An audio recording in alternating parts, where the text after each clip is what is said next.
Alright, hello everyone and welcome back to another video. This is going to be a fairly brief video in the sense that I'm going to be speaking about the performances of each Republican presidential candidate in the first Grand Old Party debate. It's just happened today, and there have been several comments on each of their statuses, especially in regards to what's going to happen to their polling after the results of the debate come into view, particularly with Ron DeSantis, Christie, and Vivek Ramaswamy. I'm just going to speak about the successes or lack thereof of each candidate, what they did well, what they may have improved upon, and whether they were outright failures.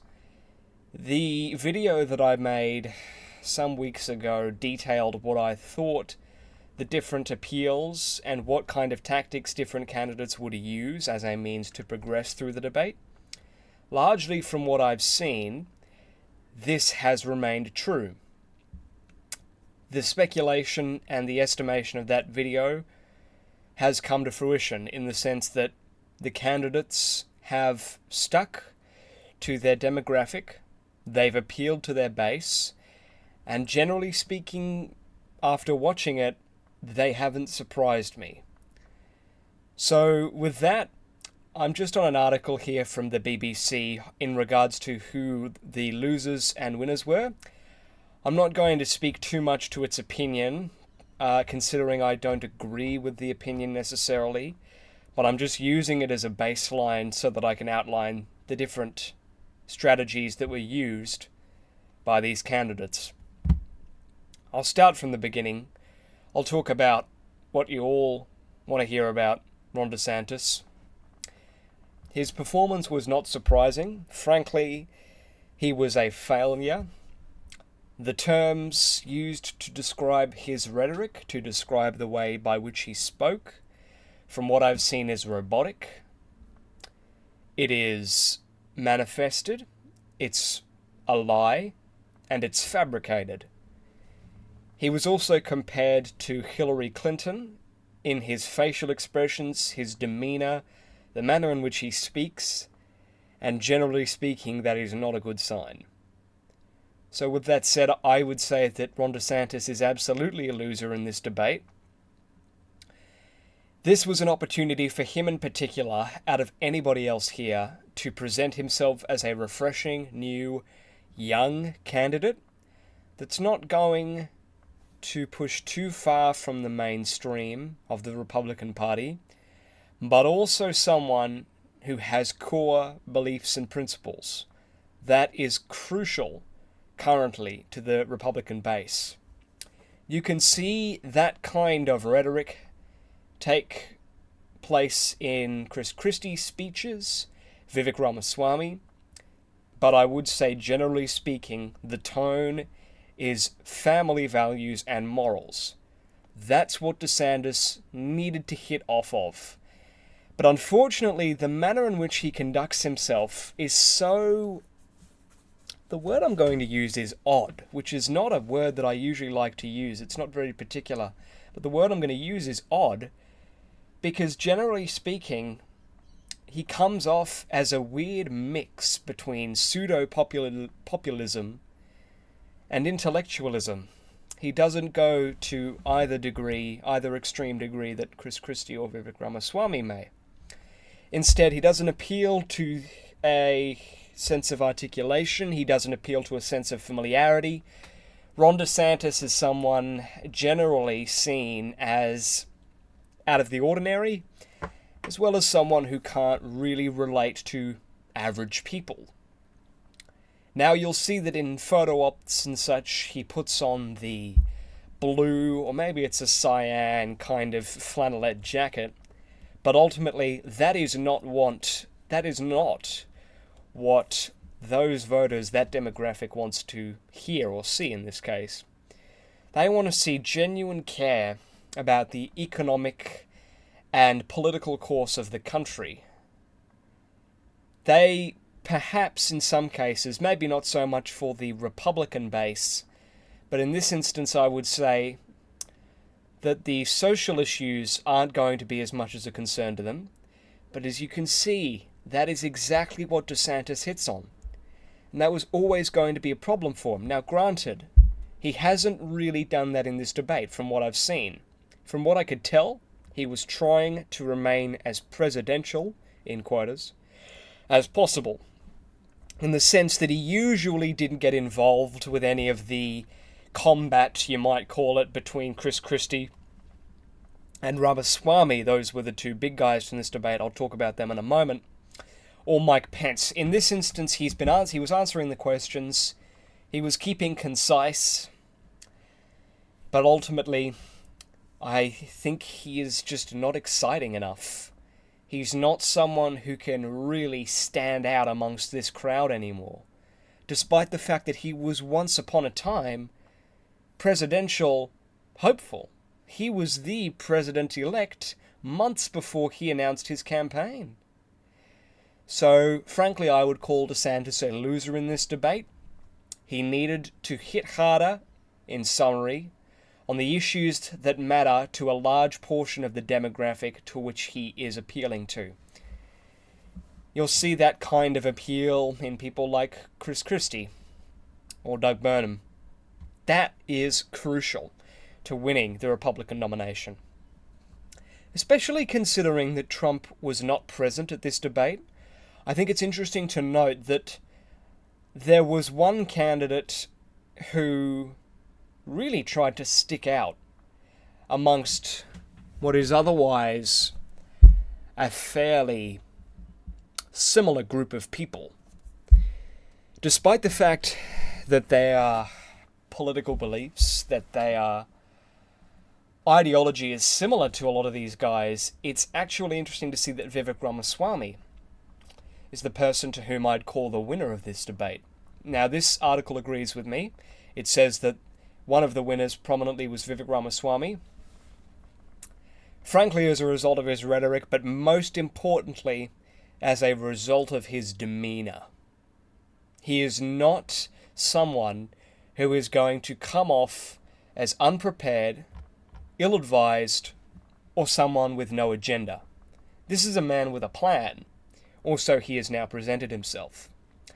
This is a man with a clear goal in mind, with a clear destiny, a purpose, and for that reason, he's been able to form a somewhat now romanticized idea around his campaign. That is promise for the future. It's promise for articulation and intelligence. And that is ultimately exactly what Vivek Ramaswamy has tried to portray. The effectiveness of this is up to, again, the American voter.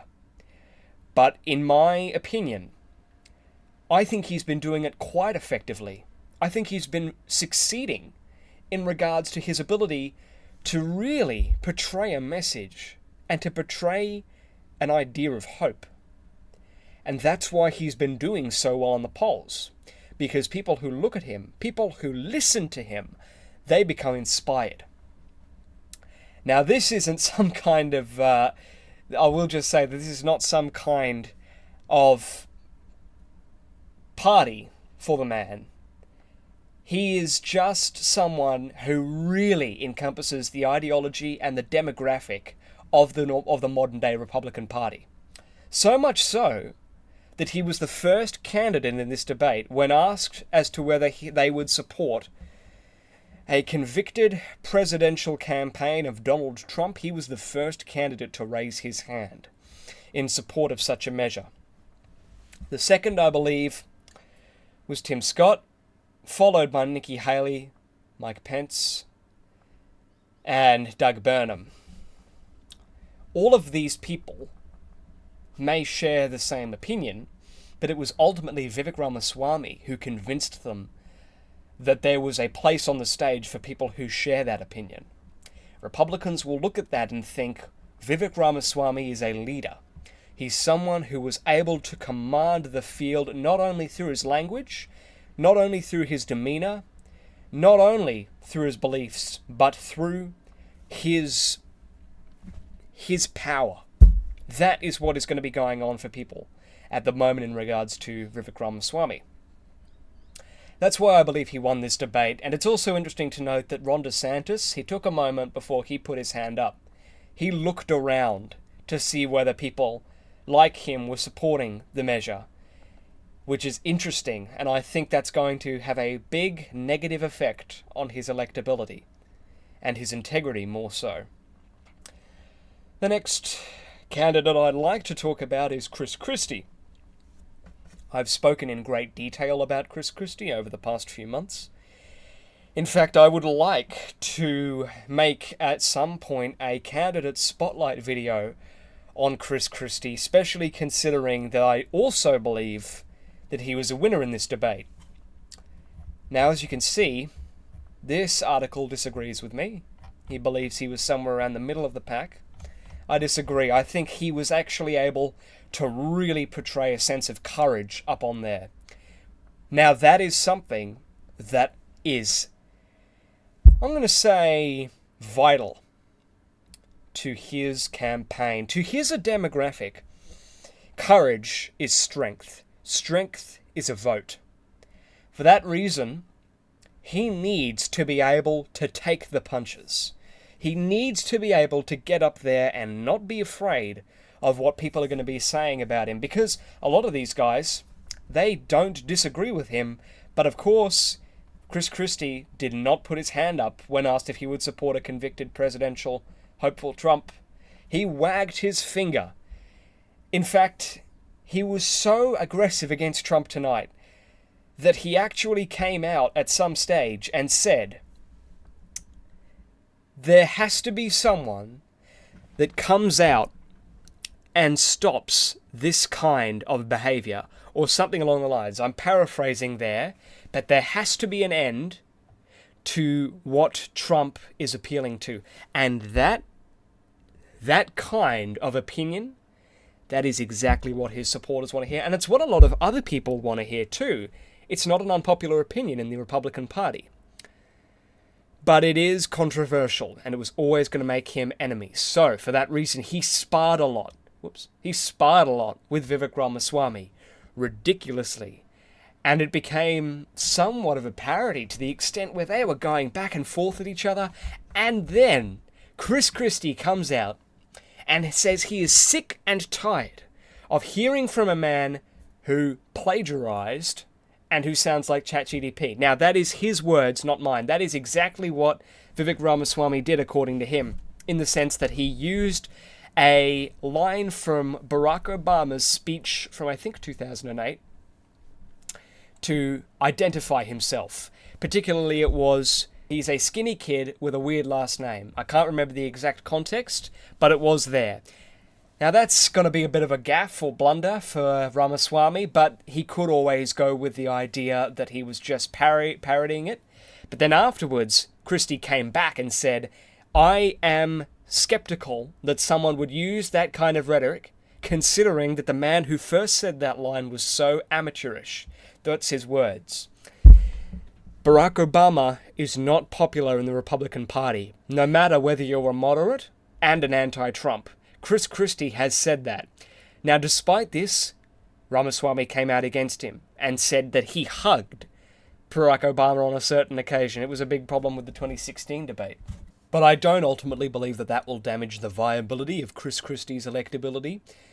And I think, if anything, it is going to be his disapproval of Trump that will hurt him with a large majority of Republican backers. And that's why I've said in the past that I don't believe that Christie could win the presidential election, because there would be too many upset voters who would not vote for him out of protest.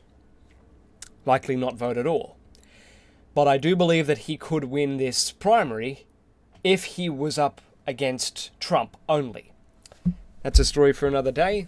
I'd like to move on now, and this video has been much longer than I thought it would be. I originally intended for this to be 8 minutes, 1 minute for each candidate, but I will just do a quick fire round for the rest of these. Nikki Haley ultimately didn't impress me or really strike me as too active. She did at one stage, she said something along the lines of, That's right. She criticized Joe Biden, but also Donald Trump, for causing the United States to go into further debt. That was her main appeal. I believe she did okay, but it's going to take a bit more than that for her to actually get in the race for real. Tim Scott, again, not much happened with Tim Scott, but I will say that there was a period by which he came off as somewhat rash, maybe unintelligent is the word in some cases. I don't know, maybe that's being harsh, but there were some situations where he wasn't as articulate as other candidates, and that hurt him. I think that may hurt him just a bit, but ultimately, it's going to be up to the opinion of every voter. Doug Burnham didn't really make himself much of a figure. Similar to Ron DeSantis, he sticked to answering the questions. He was there. Actually, he broke his leg.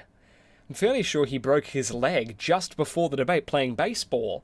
So good on him, if anything, for coming with crutches to a debate like this. I'm sure it wouldn't have been easy.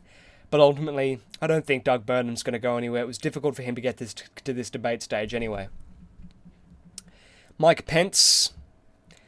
I believe that Mike Pence is in a similar situation to Christie, but he did try and console moral-based and family voters with his conservative idealism, and also his ability to resonate with compassionate voters, speaking almost as though he understands their pain, to put it in a romantic kind of way.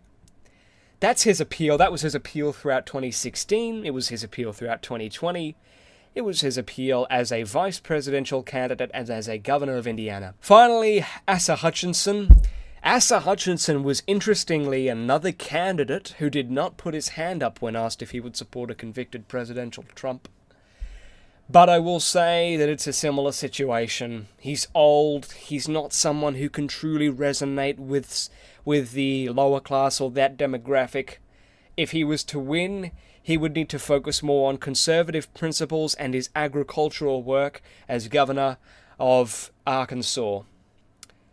So that is generally it. Again, this video was much longer than I intended for it to be. I do hope you enjoyed.